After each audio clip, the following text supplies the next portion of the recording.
통하는 목사들의 열린 토크, 송기론 목사입니다. 우리말에 참 재미있는 단어가 하나 있는데요. 처가살이, 시집살이, 겨우살이, 살림살이 이런 말 있지 않습니까? 근데 우리가 흔히 놓치고 있는 단어가 하나 있는데 죽살이란 말이 있죠. 죽고 사는 일을 하나로 여겼던 우리 조상들의 지혜를 엿볼 수 있는데요.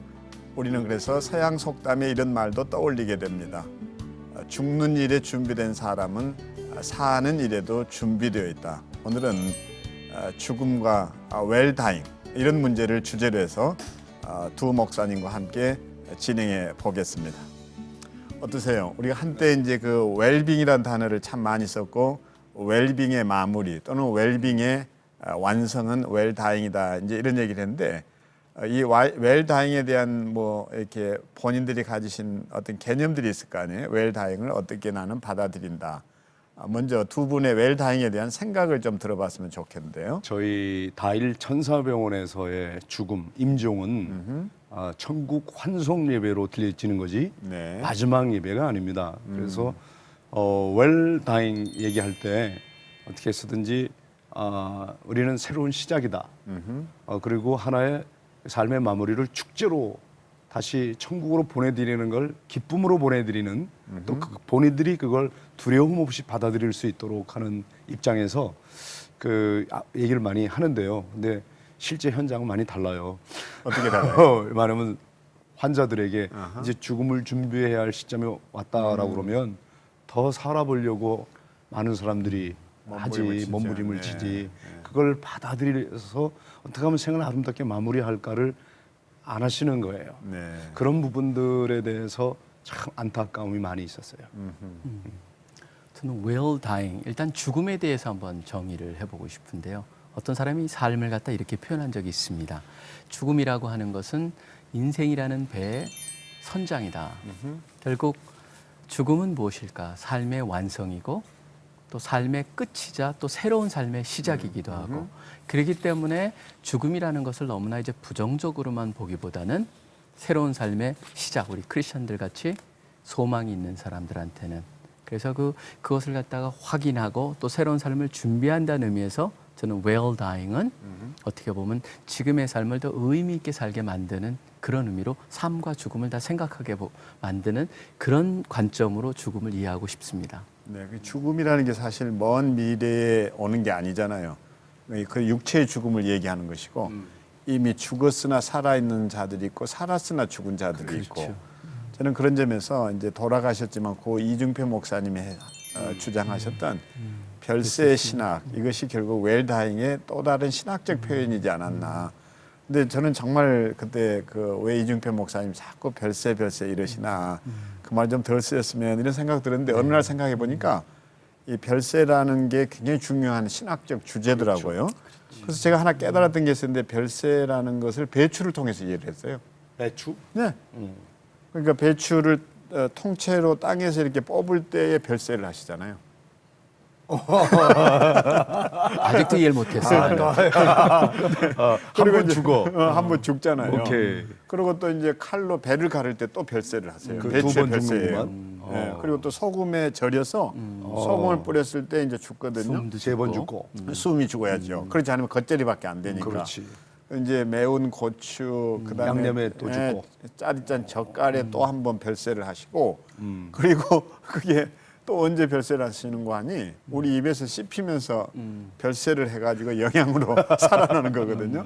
그래서 참 죽음의 문제라는 게 먼 미래의 문제가 아니라 우리 일상생활 속에서 일어나는 일이 아닌가. 우리의 고집이나 성격이 죽어야 행복이 피어나잖아요. 죽음 그러면 육체의 죽음만이 아니라 이제는 웰다잉을 좀 가까이서 생각할 때도 됐다는 이런 생각을 해봤거든요. 정말 김치가 그렇게 여러 번 죽는 거 지금 묵상해 보니까 아주 은혜가 되네요. 날마다 죽노라 했던 바울 사도의 말씀도 생각나고. 그러니까 송 목사님은 네. 그 뭔가 시리어스한 이슈도 굉장히 심각한 것도 굉장히 묘한 데서 그 비유를 찾아내는 아주 그 은사가 있어요. 저는 죽음 딱 하면 십자가를 딱 생각하는데 송 목사님 배추를 생각해요. 그 사실은 우리가 예수님의 제자가 된다는 것도 자기를 부인하고 자기 십자가를 진다는데 십자가는 항상 성경에 보면 단수잖아요. 복수가 없잖아요. 그 예외 없이 우리가 고생하는 그거가 십자가가 아니고 우리의 죽음을 얘기하거든요. 그러니까 결국은 성경에서 가장 많이 나온 단어와 개념이 무엇일까? 죽음이거든요. 우리가 죽을 때 하나님이 살고 우리가 죽을 때 예수 그리스도가 살고 우리가 죽을 때 성령님이 역사하시는 그런 면에 있어서 죽음이라고 하는 것은 항상 우리 옆에 있고 죽음에 대한 올바른 해석이 삶에 대한 올바른 우리의 태도뿐만 아니라 또 우리 신앙생활에도 저는 굉장히 중요한 개념이라고 생각합니다. 근데 신앙이 없는 사람들도 네. 셰익스피어의 이야기에는 동감을 해요. 죽음 앞에 두려워하는 사람 여러 번 죽거든요. 그 두려움이 많은 사람들은 죽음 앞에서 여러 번 죽는데 용기 있는 자는 한 번 죽는다. 정말 목사는 언제 진짜 이게 내가 죽을 수 있구나. 오. 죽음을 뭐 체험해 보거나 경험해 본 일은 없어요. 저는 유서를 처음 쓴 게 예? 23년 전이에요. 23년 전 우리 청량리의 다일 공동체 삶의 자리가 처음 뿌리 내릴 때 그때 저는 30대 초반인데 19살 된 깡패가 와가지고 목에 칼을 들이대더라고. 상상을 못했죠.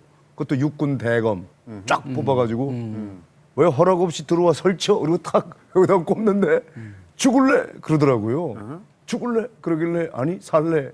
그리고 그날 잠을 못 자서 야 이거 만약 쑤셨으면 난 그냥 오르러 가는데 아니 사람을 이렇게 느닷없이 목에 칼을 들이대는 사람이 있다니 그때 굉장히 충격을 받았어요.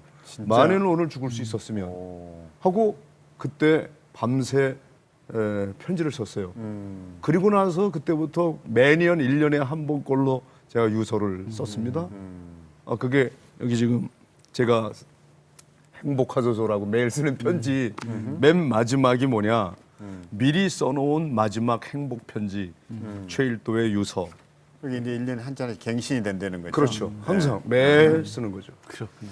나는 언제 한번 정말 내가 죽을 수 있구나라는 생각을 했는가 하니 아침에 이제 수영을 하고 오다가 빗길에서 제 차가 미끄러지면서 이 차를 탁 이렇게 맞은편에 버스하고 부딪혔거든요. 박았거든요. 근데 진짜 세 바퀴를 이렇게 뺑 돌아 빗길이었으니까 미끄러져가지고 탁 처박혔는데 핸들을 잡고 머리를 확 쳐박고는 딱 떠오른 생각이 뭔가 하면 순식간에 갈 수 있는구나. 그렇지. 예. 그 죽음이라는 게 멀리 있지가 않더라고요. 근데 지금도 기억나는 건 그 김동원 목사님이 강북에 살면서 강남에 살면서 왜 그 교회를 우리 저기 동대교 아니 성수대교를 넘어갔다는 성수대교를, 거 아니에요. 그래서 그날 그 교회 이제 동안교회 새벽기도 마치고 쉬고 있는 사이에 뭐 이렇게 성수대교가 출퇴근 출근 시간이었고 등교 시간이었으니까 사고가 났고 그 끔찍한 사고를 보면서 이제 집에 계시는 어머님한테 평소에 하던 인사를 할 수 없었다는 얘기가 기억에 남거든요. 그때마다 이제 늘 하는 얘기가 어머니 다녀오겠습니다 이랬는데 오는 건 와봐야 안 되는 거예요. 그래서 어머니 갑니다 이러고 따라가는 거거든요. 와서 어머니 왔습니다. 그 얘기를 아주 재미나게 또 실감나게 들었는데 그래요.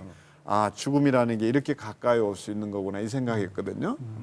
근데 우리 박 목사님은 저는 근데 별로 죽음에 대해서를 많이 생각하지 않는 것 같아요. 그런 의미로. 그러니까 곧 죽을 수 있다. 저는 그건 항상 믿기 때문에 죽음이라고 하는 것은 우리 곁에 있다라고 하는 것을 한 번도 부정한 적이 없습니다. 저는 제가 그 쓰고 있는 라틴어 세 개 항상 그 프레이즈가 있어요. 라틴어 표현. 그 세 개 제 책상에 보면 세 마디가 딱 써져 있습니다. 세 마디 우리 송 목사님 좋아하는 카르페 디엠. 오늘 하루 진짜 최선을 다해서 한번 살아보는 즐기며 살아. 그 다음에 페스티나 렌테 뭐냐면 천천히 서둘러라. 그 다음에 제일 먼저 나오는 게 이건데 메멘토 모리라고 하는 표현이에요. 죽음을 메멘토 기억하면서 합시다. 모리. 그게 정확히 표현하면 remember your mortality. 바로 네가 죽을 자라는 것을 기억하라. 그 세 개가 제 책상에 전 세 개 딱 해놓고 있기 때문에 죽음이라고 하는 것은 항상 주위에 있다. 나는 언제든 떠날 수 있다. 세계 가운데 고르라면 네.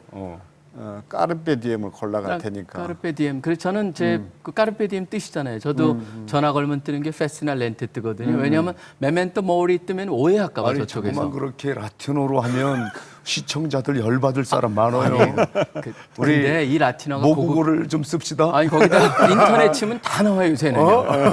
근데 실제 뭐 라틴어 얘기가 나왔으니까 하는 얘기인데 제가 이제 그러고 대구의 뭐 기관을 찾았을 때 거기에 이제 이렇게 그 안내를 해주는데 거기 공동묘지가 있고 공동묘지 앞에 쓰인 글이 인상적인 라틴어가 하나 있었어요. 지금도 기억나는 게 호디에 미히 크라스티비.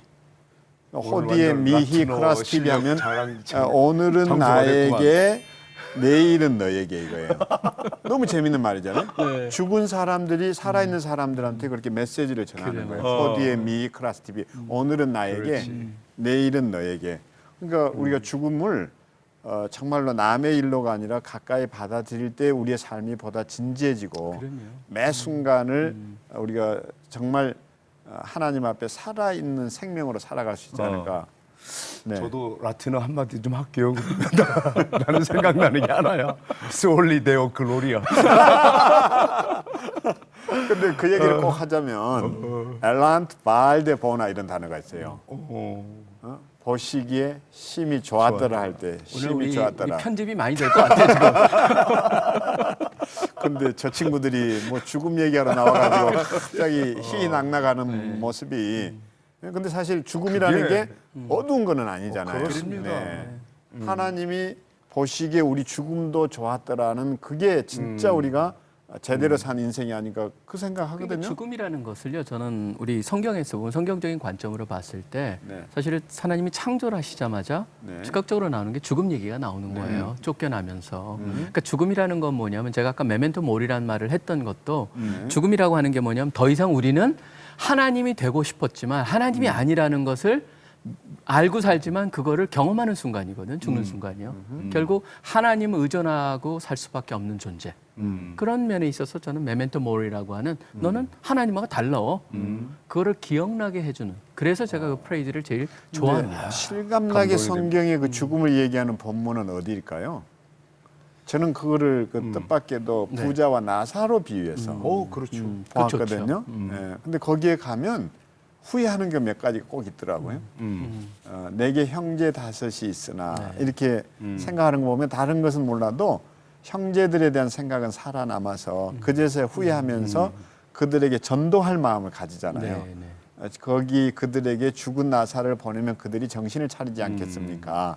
이게 굉장히 인상적이었고 나중에 이제 내가 내게 가고자 하나 갈 수 없다라는 것, 한 번 결정된 것은 되돌이킬 수 없는 것이 바로 그 문제가 아닌가.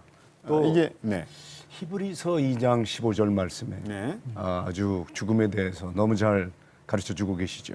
또 죽기를 무서워함으로 한평생 매여 종노릇하는 모든 자들을 놓아주려 하심니. 참 정말 많은 사람들이 이 죽음의 문제를 해결하지 못해서 그 죽음 앞에서 두려워 떠는 사람들에게 얼마나 죽음을 이기신 우리 예수님은 이 당당한 선언입니까? 그래서 저는 이 죽음을 앞에 두고 너무도 많은 사람들이, 아니 많은 사람들이라고 해요. 우리 크리스찬들 가운데도 왜 죽음을 이렇게 받아들이질 못할까? 그 부분에 대해서 사실 고민 많이 했습니다. 저 20년간 목회를 하지 않았습니까? 그리고 뭐 그 교회 안에 장례를 또 얼마나 많이 치렀습니까? 그런데 저분이면 아주 죽음을 담대히 받을 줄 알았어. 갈 때 깨끗이 갈 줄 알았는데 의외로 겁을 내시는 분이 있단 말이에요. 심지어는 영생의 확신이 없는 거야. 사후 세계에 대한 혹시 그냥 이게 죽는 것으로 다 nothing, 아무것도 아닌 게 아닌가, 뭐 이런 얘기를 할 때 굉장히 놀랐습니다. 아니 저렇게 오랫동안 신앙생활 했던 분이 왜 이럴까?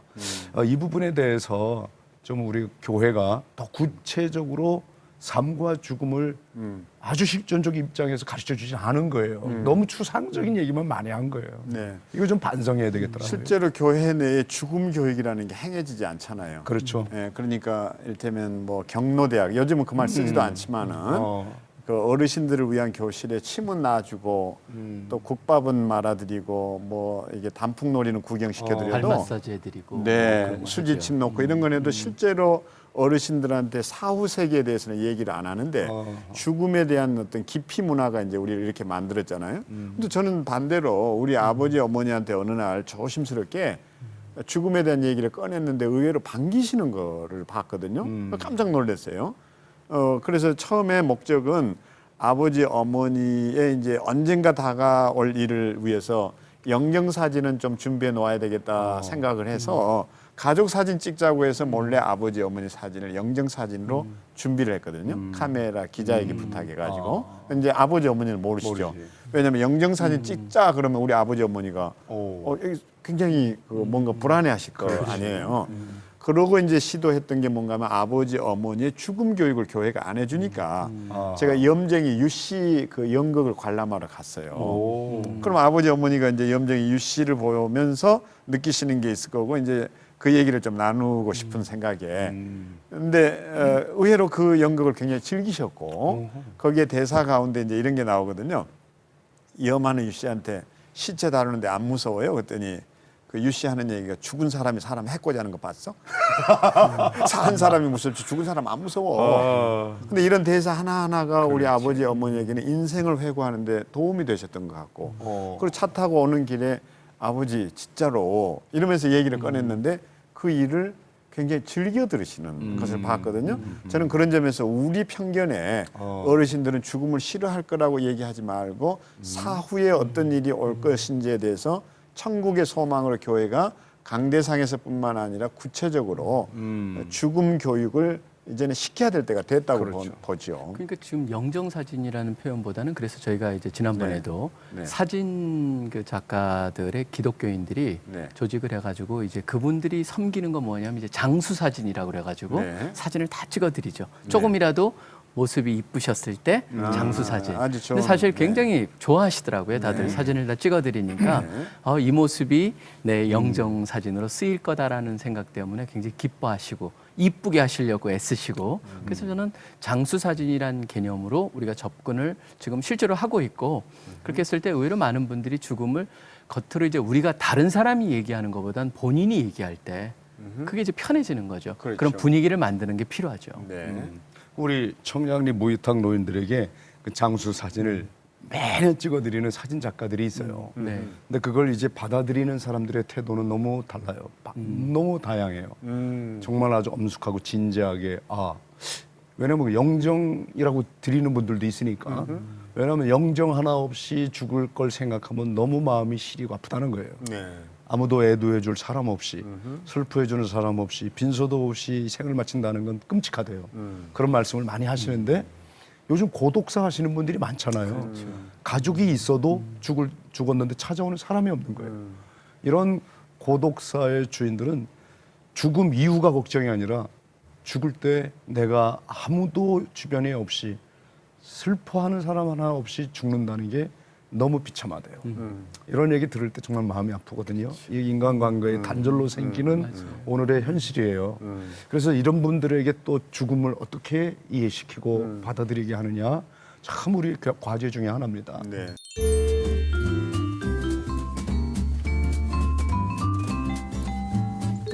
그 내가 죽기 전에 꼭 나는 이것을 완성하고 갔으면 하는 그 버킷리스트라는 영화도 있었지만요. 죽기 전에 이루고 싶은 소원 같은 것들을 한 번이라도 생각해 본다면 사는 삶의 태도가 매우 진지해질 거라고 생각하는데요.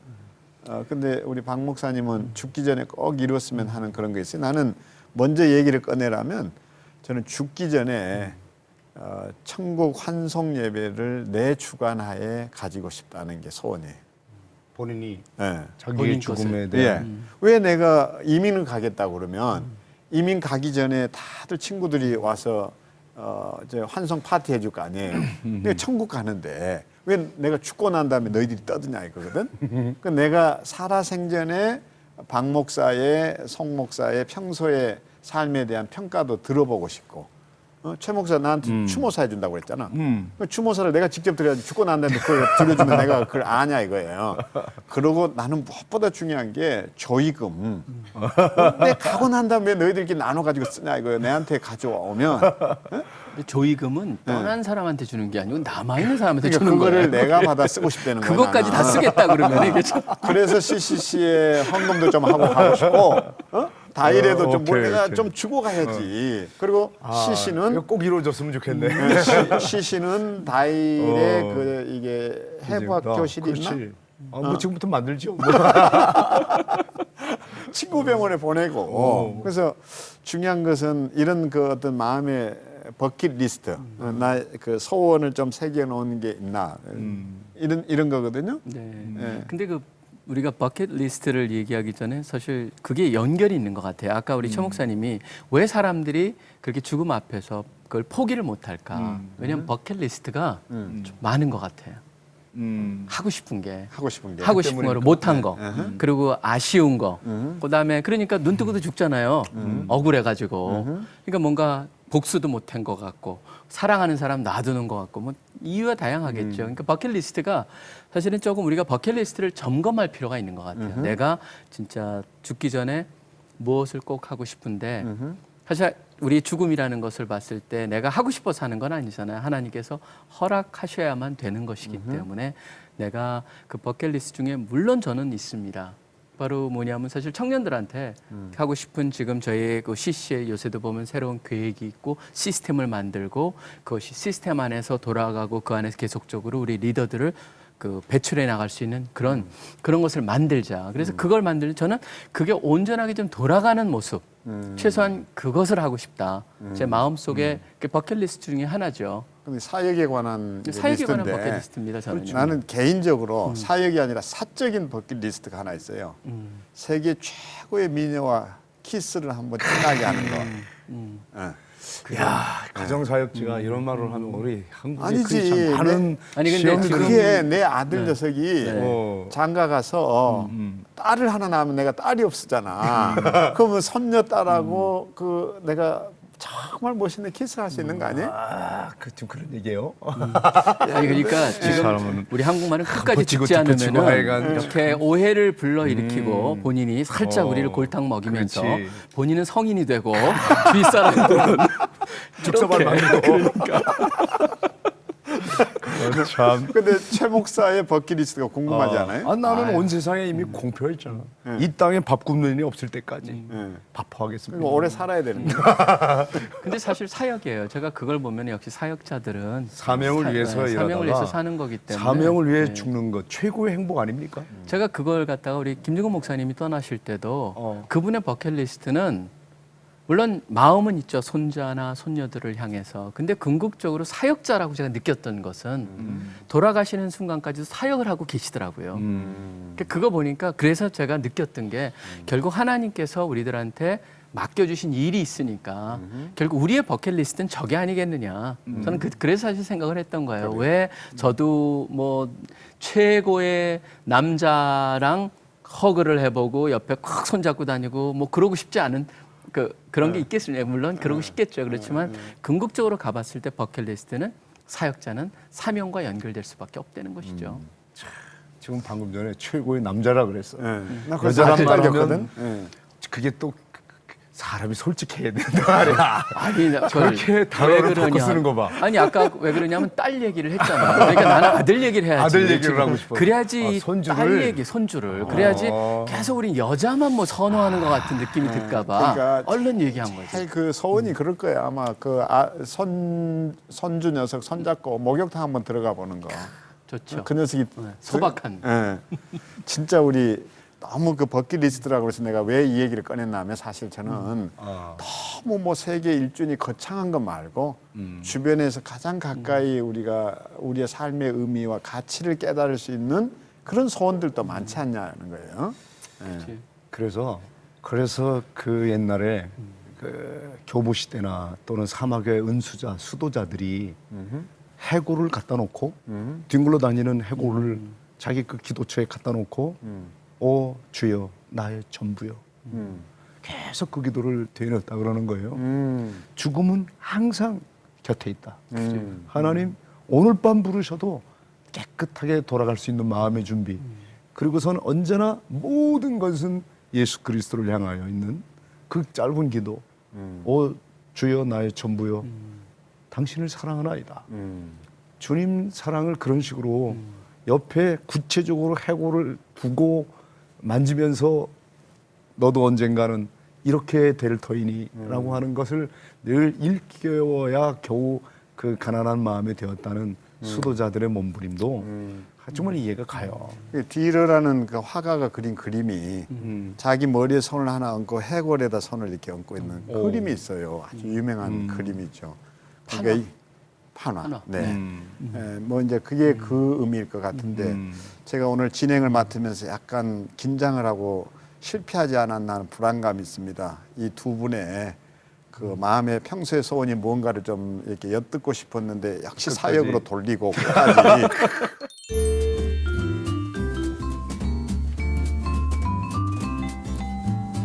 두 사람은 만약 죽고 난 다음에 누가 추모사를 하든지 조사 무슨 얘기를 듣고 싶고 또 묘비에는 진짜 뭐라고 새겨지고 싶은지 이게 우리의 관심사일 것 같아요. 우리가 죽음을 신학적으로 논의하는 것보다는.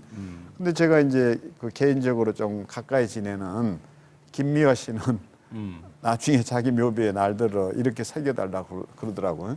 웃기다 자빠졌네. 웃기다 자빠졌네. 그래서 많이 웃었거든요. 근데 진짜 두 사람은 묘비에 뭐라고 새겨졌으면 하는 기대가 있어요. 그게 왜냐하면 우리 삶의 목적이고 목표일 거라는 생각 때문에 그렇거든요. 네. 아름다운 세상을 찾아 누리다가 작은 예수가 되어 하나님과 동행하다 살다간 사람. 이게 최고의 잠들다. 나는 그 묘비에 기록되어 있을 것 같아. 그래서 아름다운 세상을 찾아서 누리다가 그리스도를 본받아 작은 예수가 되어 살아가는 사명을 위해서 일하다가 그것이 하나님과 동행하는 삶이었다. 뭐 더 이상 바랄 게 있겠습니까? 네.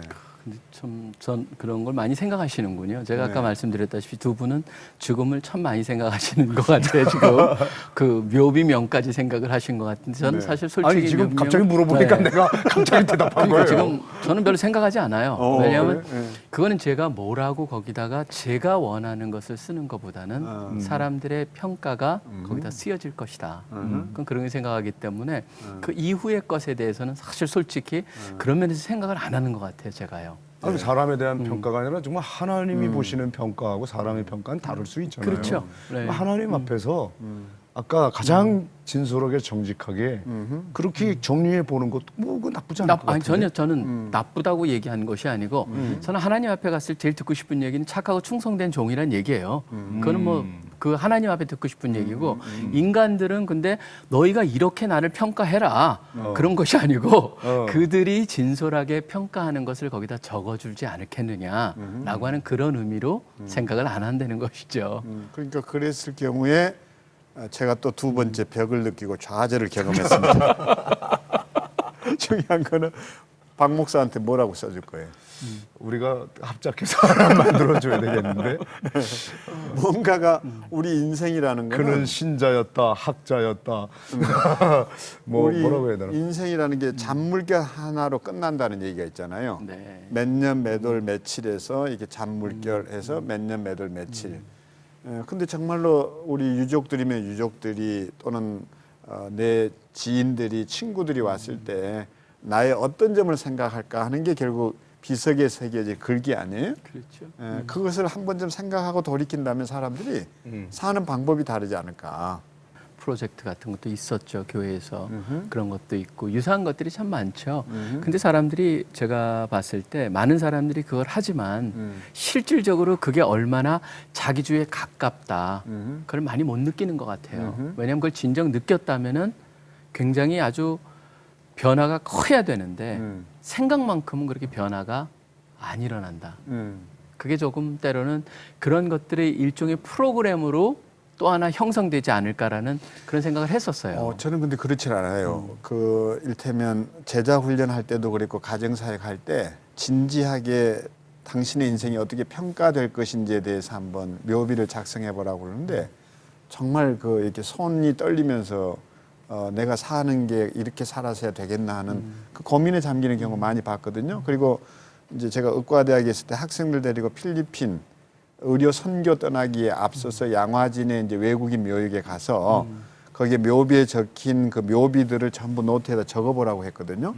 근데 거기에 앉아서 몇 줄 적다가 우는 아이들도 참 맞습니다. 많았어요. 그거는 저도 분명히 네. 제가 그거랑 딱 해서 제가 방금 말씀드린 거 보완을 하기 위해서 말씀드린다면은 저희 꼬마가 이제 그 기독초등학교를 다니는데 저희 그 희망둥이 또 늦둥이라고 그러면 두 분이 하도 그러니까 지금 그 아이가 4학년이 되면 그 학교에서는 아버지를 초대해요. 네. 그래서 아버지랑 1박 2일을 지내게 하는데 체육관에서 밤에 뭘 시키냐 하면 유서를 쓰게 해요.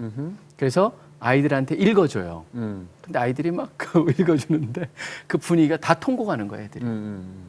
들으면서. 그러니까 사실은 그게 굉장히 그 좋은 경험이긴 한데 제가 아까 말씀드렸던 것은 그런 걸 하려면은 진짜 의미 있게 그리고 그 자체에 상당한 신경을 많이 써야 되는데 제가 아까 말씀드렸던 것은 프로그램화가 돼버린다면은 그 자체가 오는 죽음까지도 굉장히 너무나 쉽게 대할 수 있게 그러니까 의미심장하게 대하지 못하게 만드는 그런 부정적인 요소도 있다라고 하는 걸 얘기한 겁니다.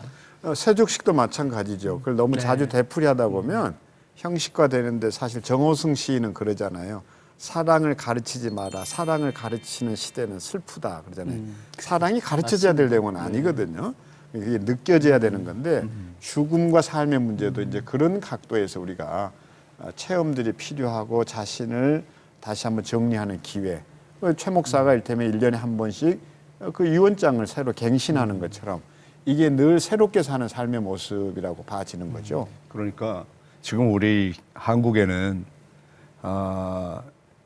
십자가의 이 복음을 믿지 않는 사람이 사실 수가 더 많잖아요. 그렇죠. 그렇죠? 신구교 다 합쳐서 50%가 안 되니까. 그런데 이 많은 사람들이 죽음에 대한 그 정리, 뭐 의미들이 십자가 없이 이게 의미가 없는 얘기인데 그 십자가의 고난과 십자가의 죽음과 그 다시 사신 우리 예수님에 대한 이 부활 신앙을 정말 이 사람들이 알 수만 있다면 깨닫기만 한다면 이 죽음에 대한 이해가 달라질 텐데 하는 이런 얘기를 저는 캄보디아 다일 공동체나 네팔 다일 공동체에 가서 아주 너무 마음에 깊이 느끼는 거예요. 불교는 윤회잖아요.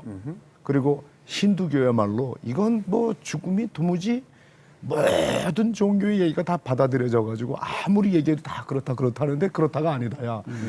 이 불교의 윤회관을 갖고 있는 사람들이나 힌두교의 그 정신을 갖고 있는 사람들 그분들에게 죽음은 우리 기독교가 갖고 있는 죽음의 이해와 너무 달라요.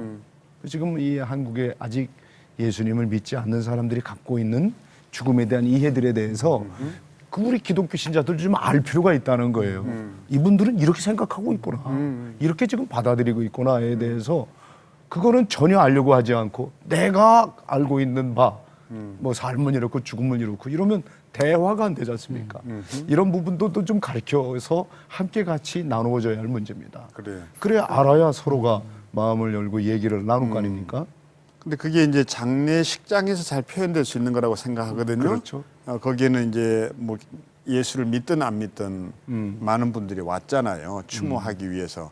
그런 분들 앞에서 우리의 추모의 글이라든지, 그렇죠. 그다음에 이제 장례 설교라든지 이런 것들이 또 아니면 순서 하나까지도 영향을 줄 수 있다고 생각하거든요. 엄청나죠. 그래서 대표적으로 저는 이제 아직은 실천을 못했지만 그 저희 부모님의 일생을 어느 날 천국 바캉스 이렇게 해서 정리를 했어요.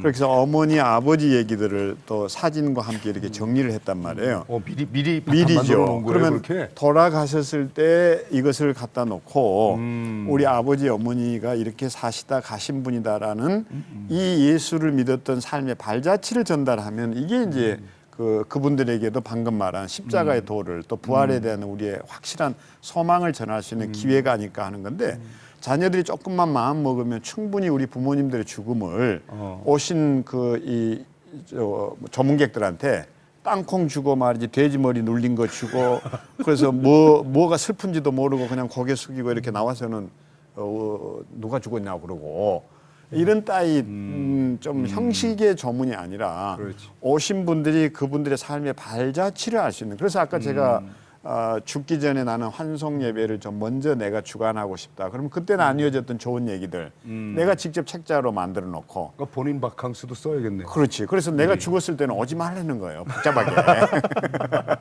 이거 그냥 미리 하자 이거지. 다 보내주고 이렇게 해서 떠났습니다. 그게 지금 그 여기는 아주 우리나라의 상황을 잘 하셨는데 이제 저희 CCC에 보면은 저쪽에 마카오 CCC에 거기 이제 그 국가대표였던 분이 이제 중국 쪽에 가서 사역을 많이 하시다 보니까 중국에 사역을 하는데 항상 뭐가 최고의 사역이었냐면 중국 내부에서 장례식을 이분이 하면서 어떻게 하냐면 이분이 떠나시기 전에 이분이 녹음을 해놔요. 녹음을 하는데 그 녹음의 내용이 복음을 전하는 거예요. 그리고 자신의 천국에 대한 확신, 그렇죠. 그다음에 그런 걸 다 해놓고 나서 사람들을 다 초대하잖아요. 그러면은 이 사람이 죽었기 때문에 공산당까지 다 온대요.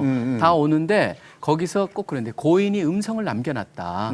같이 듣지 않냐 그러면은 누가 그걸 막겠어요. 그러고 나서 거기다 공산당까지 다 모인 상태에서 그걸 틀어주는 거예요. 근데 신앙 고백이에요. 마지막. 근데 잡을 수도 없어 이 사람은 떠났으니까. 죽은 사람이니까. 그 죽은 사람이니까. 네. 가족들한테도 뭐라 할 수도 없어. 대단한. 그렇게 해가지고 틀어줬는데 그걸 통해서 의외로 많은 사람들이 마음이 열리는 거예요. 그러니까 사실 그걸 갖다가 이분은 뭐라 하냐면 evangelistic funeral. 그래서 전도의 장례가 된 거예요. 그러니까 참 그런 것들을 봤을 때 그분은 철저히 준비가 된 거죠. 왜냐하면 죽기 전에 자기 신앙 고백을 해놨기 때문에. 네. 그리고 나는 확신이 있다. 여러분도 예수 믿으시오. 그러고 떠나시는 거예요. 그러니까 그게 최고의 전도 방법이었었어요. 그러니까 사실 죽음이 어떻게 우리의 하나님과 함께함이 이 세상을 떠남이 어떻게 이 세상의 마지막 사역으로 만들 수가 있는가. 그러면서 웰다잉으로 참 좋은 것 그게 같아요. 웰다잉 교육에서 굉장히 중요한 이슈죠. 그래서 코미디언 가운데 자기가 자기 부고장을 동영상으로 만들어 놓고 죽은 사람도 있어요. 예. 아더 푸크입니다. 제가 며칠 날 뭐 이런 식으로. 근데 사람들이 처음에 깜짝 놀랐는데 저는 그게 가능하다고 생각된 게 이제 요즘에 스마트폰이거든요. 네. 그래서 저희 연구소에서 양평에 이제 그 수목장 터를 이렇게 준비하면서 특허 출원까지 해서 시도했던 게 옛날에는 비석이라는 게 이제 이게 상놈과 양반을 구별하는 하나의 기준선이 됐잖아요.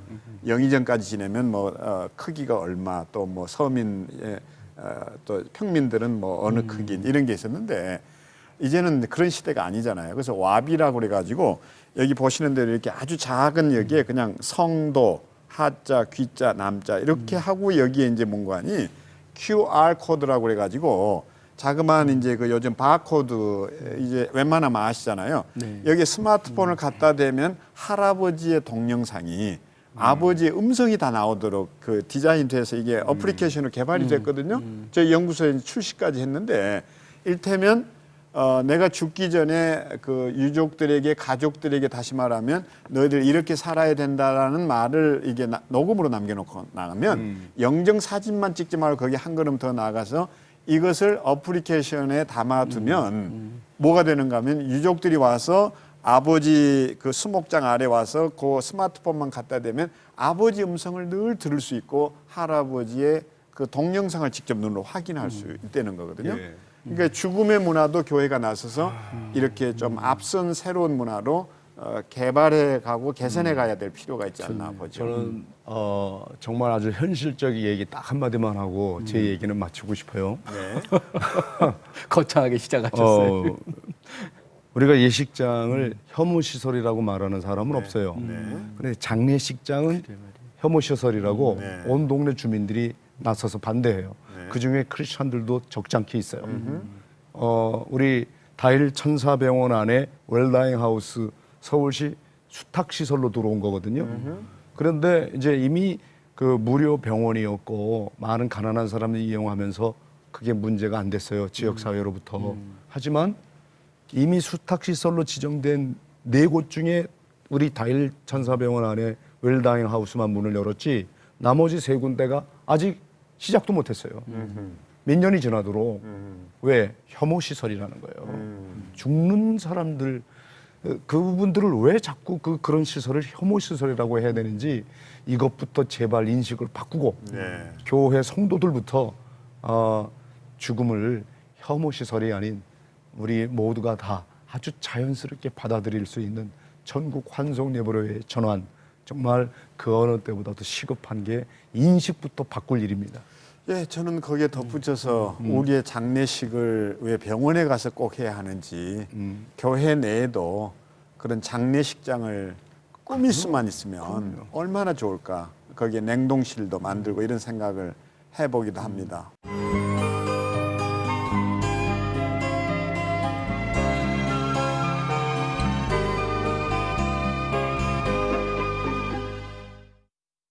죽음 더 이상 우리가 기피해야 할 또 이런 것이 혐오 시설이 아닌 기독교의 아름다운 신앙을 퍼뜨릴 수 있는 그런 천국 환송 예배, 많은 얘기들 나눴는데요. 애벌레가 세상의 끝이라고 하는 것을 우리는 나비라고 부르죠. 죽음 세상의 끝이 아니라 새로운 생명의 시작이라고 얘기할 수 있습니다. 이제 우리 그리스도인들이 앞장서서 죽음의 문화를 극복하고 이 땅에 새 생명이 꽃피우는 그런 문화 사역에도 눈을 돌려야 할 때가 아닌가 생각해 봅니다. 지금까지 통하는 목사들의 열린 토크였습니다. 감사합니다.